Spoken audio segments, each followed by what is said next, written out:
Treviso ha fame di cultura, di narrazioni, di storie d'arte. A giudicare dal sold out registrato già nelle prove aperte dello spettacolo da Picasso a Van Gogh, il curatore Marco Goldin può stare tranquillo. La città è pronta a celebrare il ritorno del suo figlio al prodigo. È una cosa che ricordo da quando andavo al liceo.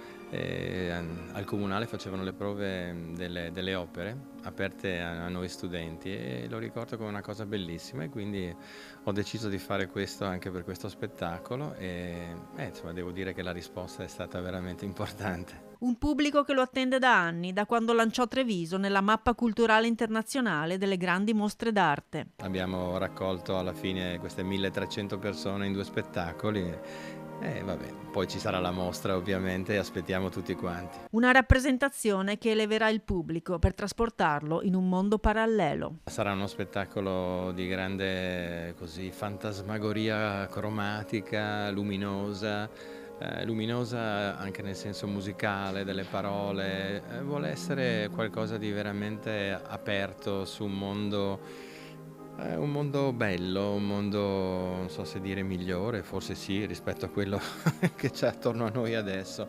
però sarà un'ora e mezza veramente straordinaria, di sollevarsi sopra le nuvole.